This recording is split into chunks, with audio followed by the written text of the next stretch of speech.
Hey everybody, welcome back to the Fuller Homestead. My name's Brian. Today we're going to start a project of an engine rebuild for a Wisconsin THD engine. So, short story here, I had picked up a log splitter off of Facebook Marketplace and it had this Wisconsin engine on it. Now I didn't have a plate or anything, so I didn't know exactly what model it was. I was assuming it was the THD. And then once I took it off of the log splitter, which took a little bit of time, I had to use my tractor and the forks to get it in the shop. I realized that the flywheel nut, someone had welded it on and attached it to the flywheel. I took some parts off of this because my goal is to try to rebuild this THD engine. And I was working on it. I finally got the flywheel off, and then I thought, you know what? I probably ought to just go ahead and film this. So let me set the camera up a little bit differently and I'll show you what we've done so far. I'll start at the back of the engine first. This particular attachment, I don't know if it was for a belt or whatever, it's quite heavy, probably 5 pounds on its own, if not more. It was on this shaft, stuck pretty good, ended up using a gear puller on it, and it ended up coming off. So that's all. We're still gonna rebuild this engine, but one of the problems I see right now, two actually.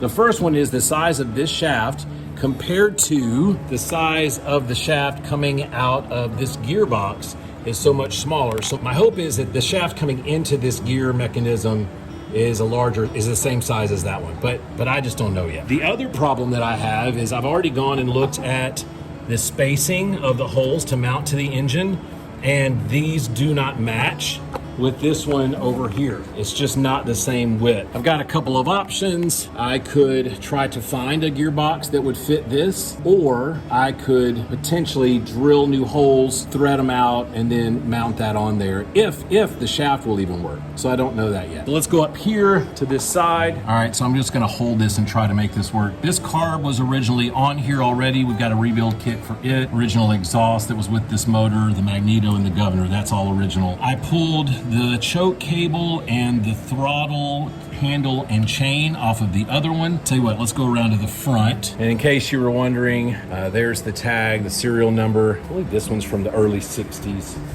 late 50s. I'll put it right here on the video so you can see. Here is the flywheel that was on it.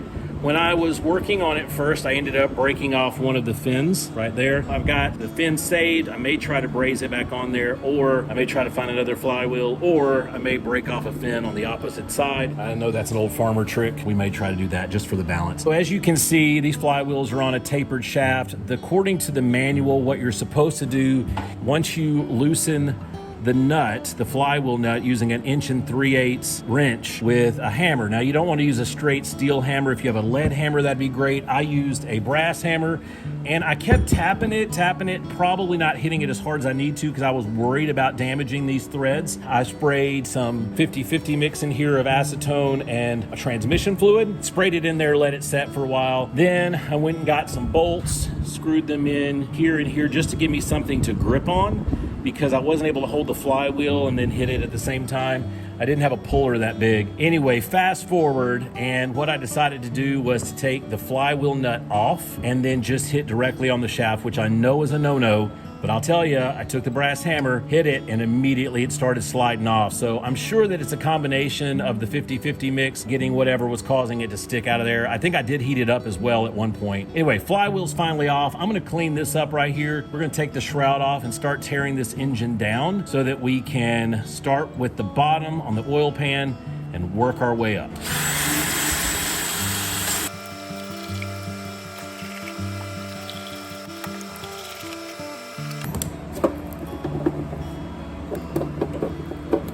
Holding the shroud in back here are these two screws. One right there, it's not wanting to focus on the right thing. There it is, one right there and one down here. When I tried to remove this one, it was pretty stripped, not stripped, but stripped out on the opening. This one I'm about to try, but I just put some 50-50 mix on there. We'll see what happens, but we're gonna let that set for a second and then we'll try to pull it off. We're gonna go ahead and take the filters off just so we can get to them easier.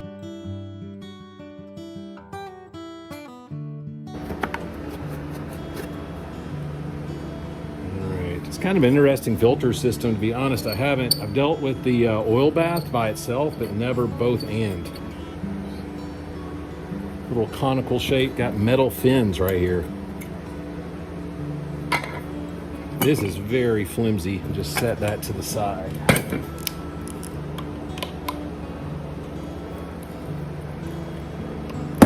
So this one's got to come all the way out, maybe. Whoa, I think this is going to be a theme probably. I'm going to go ahead and pull this out. Still had oil in the bottom of this oil bath, and it looks like really clean. That's unusual. We're going to leave that for right now.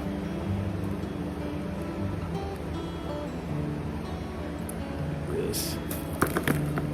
Keep a little bit of that from going down in there anyway. Let's see if we can get these shroud pieces off.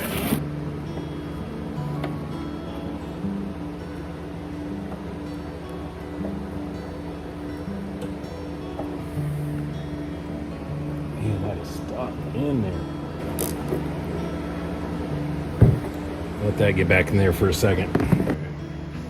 So looks like this is held in by 3 1/2-inch bolts.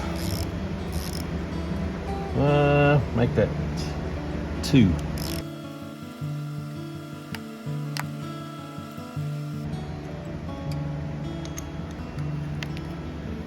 So we'll clean that up. I think I mentioned this at the beginning, but these 2 are from another machine because this one was missing it. All right, I think I'm gonna go back up to the top here and start by taking this head off. And if you're wondering, yep, it's one of the original aluminum heads. Now, full disclosure, I had already taken this off once just to see what I was doing as far as compression or spark. And then I ended up stopping because I didn't have time. So these are not as clean. They're cleaner now than when I pulled it off, is what I'm trying to say. They did have a lot of char on them. These are 1/2-inch as well.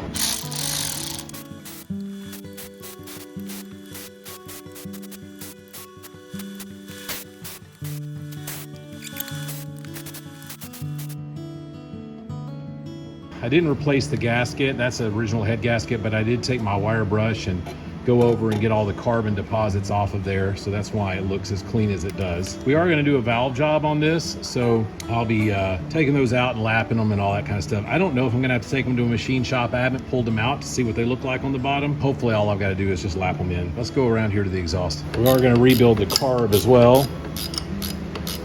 If this one looks too far gone, I've got another one that we could use. I also have a fuel pump. I was hoping to find a new diaphragm because I did have an old fuel pump I found on another engine. I'm just afraid that the diaphragm's gonna be bad. I'm gonna end up replacing it anyway. So now this isn't gonna be a total restore. It's just gonna be a rebuild. So if you were looking forward to a final video where it's just all painted and pretty, it's probably not gonna happen because it's gonna be used on a log splitter. Now I say all that, and I also realize that I may get it all stripped down and cleaned up and go, might as well throw some paint on that. Whoa, look at those nice little dirt thawburst nests. Can you see down in there? Let me get a light. Look at there. Yeah. All right, clean that out. I have no idea how long ago it was since this thing ran. I bought a collection of Wisconsin engines off of a guy.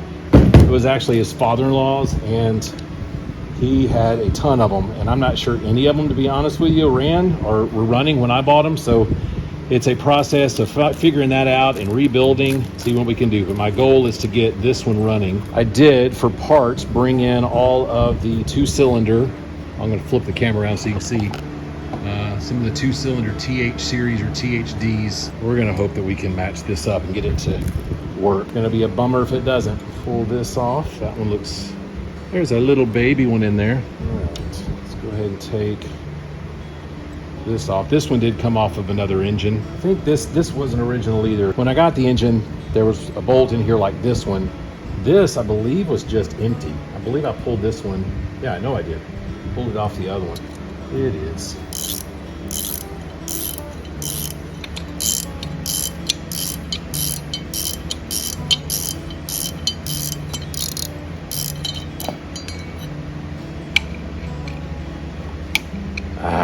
Look at there. I got excited. I was like, oh, I'm not going to save it. And then I was like, I will save it. Well, everything looks pretty clean. It's dry in there for sure, but not like bone dry. Let's take this other valve cover off.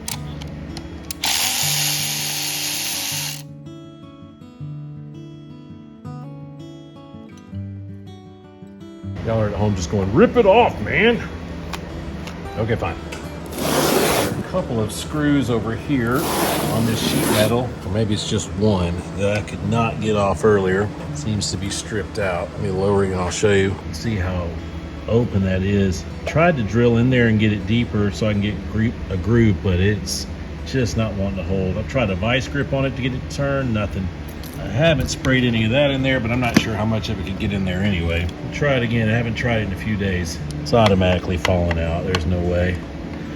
Not like that anyway. And this is too far out for me to get I try to get a Dremel tool in there and just try to, take it out that way.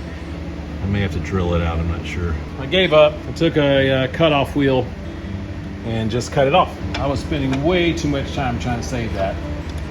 So now what I'll have to do is just, I'll worry about drilling that out later. Got a little more room to look and to work.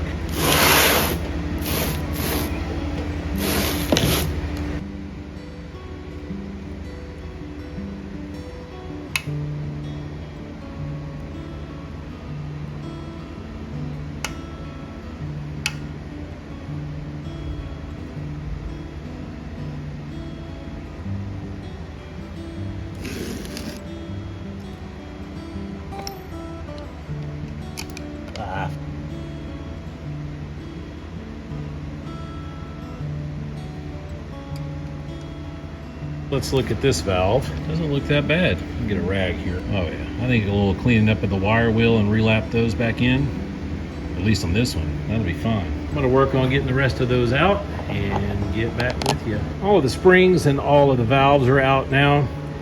There were a few more dirt dauber buildups in here, but all the valves look good. I've got them sitting in the order that I pulled them off with the appropriate springs.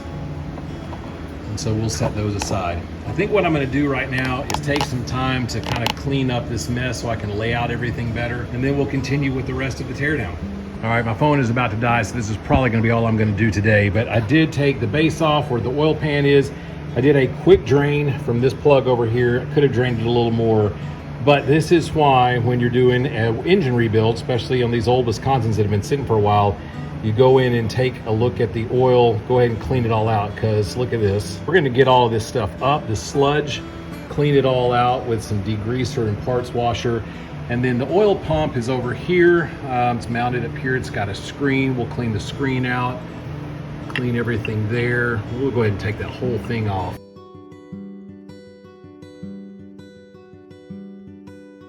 Go ahead and take the screen out right there.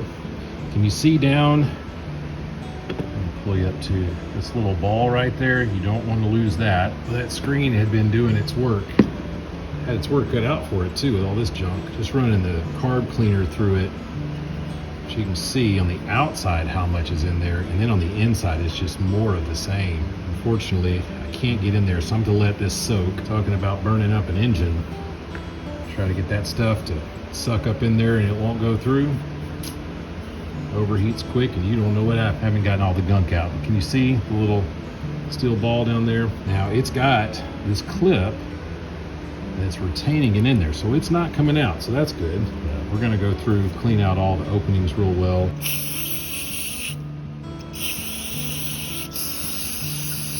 Like I said, my battery is about to die, so I think what I'm gonna do is just simply, we're gonna set it right here. Do this so we don't lose it. And I'm gonna take a cover, put it up over this, also the oil pan, just so something doesn't get in it that wasn't supposed to. And we'll get back with you as soon as we have our next opportunity. Put fresh oil in the bottom, just enough to give me some depth for this oil pump to test it out. Yeah, this is just regular SAE 30. Put enough in there so that the screen will fit down in. And then we'll get a screwdriver here. So I'll have to use this one. Turn it this way so you can see if it pumps out or not here. All right, how about that? Let's try.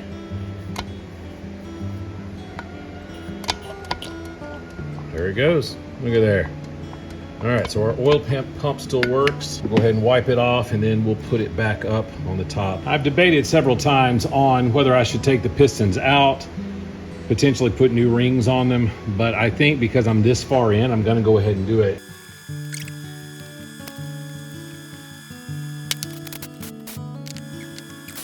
So I gotta remember which way these face. It's on the opposite side of the oil pump. This dips down into the oil pan, getting oil in through that little porthole there. Then it goes to run down this little groove here and down through the rod below it. So take those out. I'm going to take this pump off before I flip the whole thing over. I do have some residual oil in there, so I'm going to try my best to tip it over something. Seems like those never got clogged up. I don't feel any kind of marring or anything in there. It's all smooth like it should be. So that's awesome. We're going to tip this up and try to get those pistons out. Like I said, we're going to get some oil all over the place, I'm sure. We're going to try to push them out. You have to tap them. They're at top dead right now. See this or not. Yeah, a little bit better. All right, I'm gonna just try to take this punch and just gently tap. I think it's just the suction of the oil on there. Oh, no, there it went. Okay. Should be able to pull that out on the other side. Let me do this one first, and then I'll grab the other one.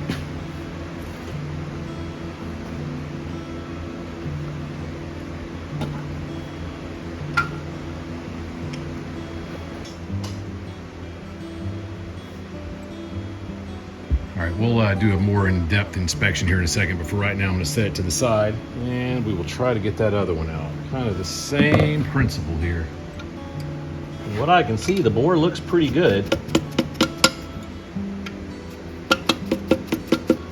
Let's see if that's enough. This time I don't have a ring compression tool, so I'm going to have to order one. I'm not even sure I'm going to replace these rings. They look good. Some may say that I need to, but man, I am just not able to get that out of there. You tap it a little more.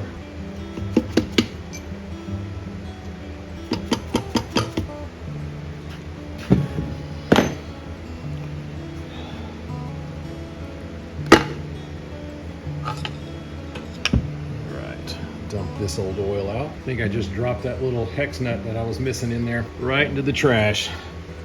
To dig that out, hang on a second. Reason 8,523 on why I love having an extendable magnet. I dropped those in the trash. They'd fallen down into the backside of the cylinder, or that piston rather, and yeah, pulled them right out. Only move some stuff around and get resituated. Just looking at the bore, doesn't look bad. I don't see any scratches, not even really any buildup. Well, maybe a little bit right there, but not much. Man, I feel like it's good.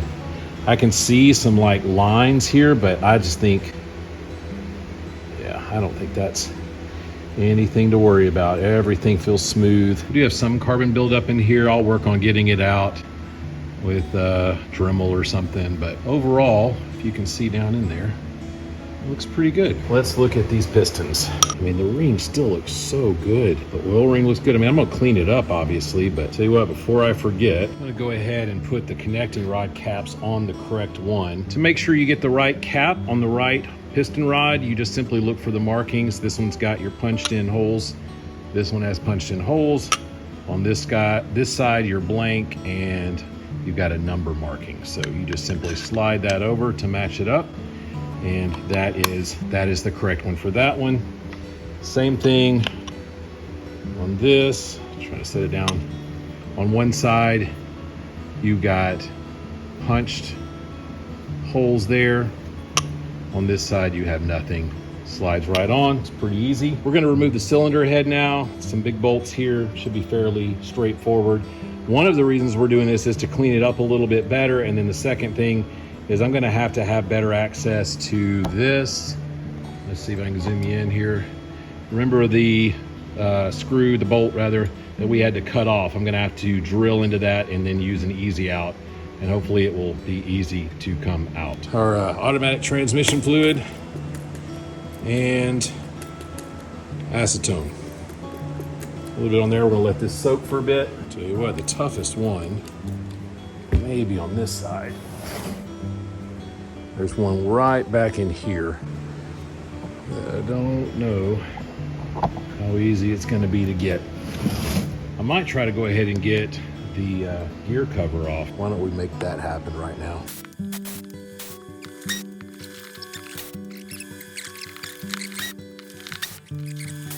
I know the governor on that other one that I showed at the beginning of this video, the black one, is bad. It's got a pawl that's broken on the inside, which was my fault, but this one I believe is fine. I have not opened it up yet though. So that's one of the reasons we're taking the gear cover off.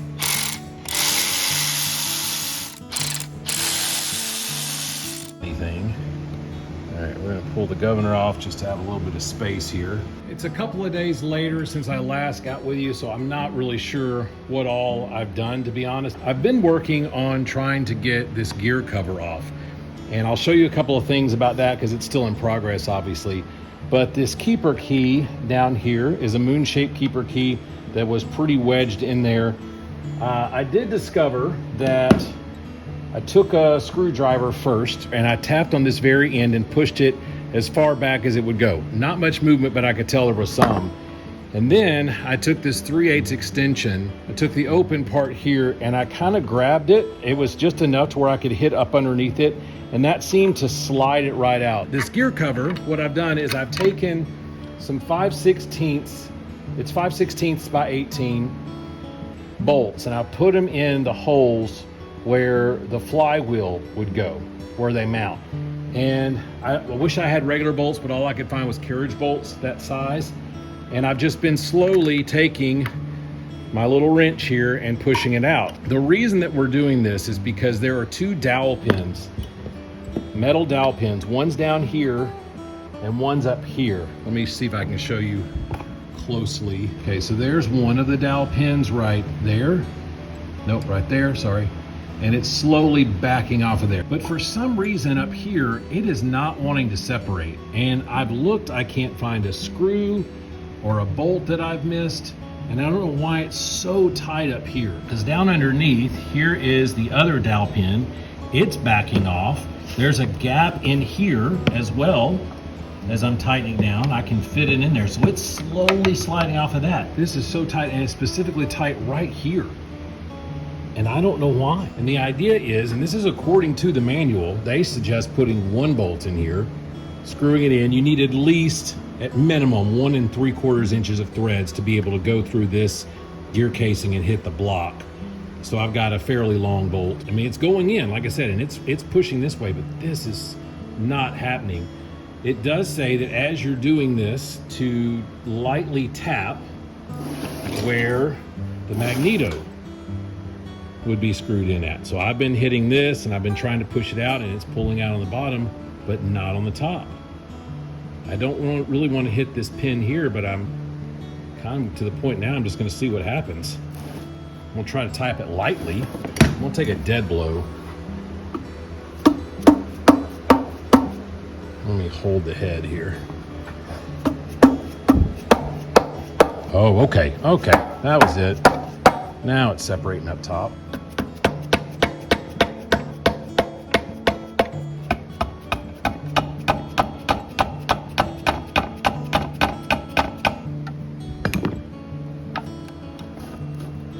Okay, it's off on the bottom.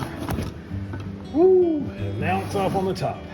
Well, there you go. I just looked at the manual. According to the manual, both of these pins would have stayed in. Mine obviously didn't.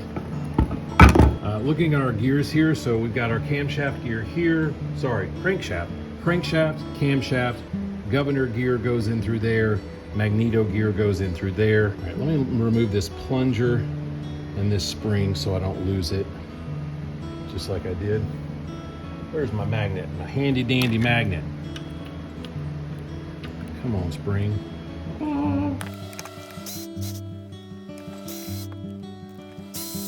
So I think I do have to remove this oil sling right here. It looked like it was going to be tough, but now that I'm starting to mess with it, it's not.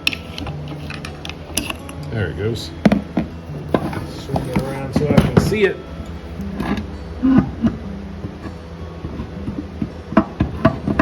There we go. All right. Kind of feeling along the edges here, and do have what appears to be, I don't know if that's true scoring or not, but it's definitely a raised spot right there. I can feel it with my fingers, so see if it's a little bit of a deposit there that I could scrape off. Yeah, it's gonna come off. off there. Took a little time to clean up my work area here and decided I would turn it over because I remembered I had this oil pump rod and I didn't want to put pressure on it. So I just simply lifted it up like that to hold it in place, and then all of a sudden, look at what happens. Nice and neat with no pressure on it. You know, I think I said at the beginning of this video, I wasn't gonna do a full-on restoration. It was just gonna be kind of a rebuild. And now I'm kind of like, well, I might as well paint it. I don't remember if I showed you this before. Let me get a wrench real quick. I'm gonna have to take this off. It's the only way that's coming the way.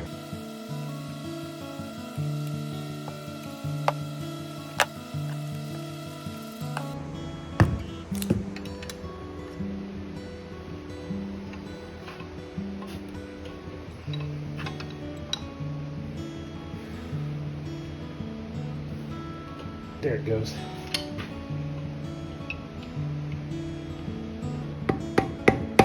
There it goes.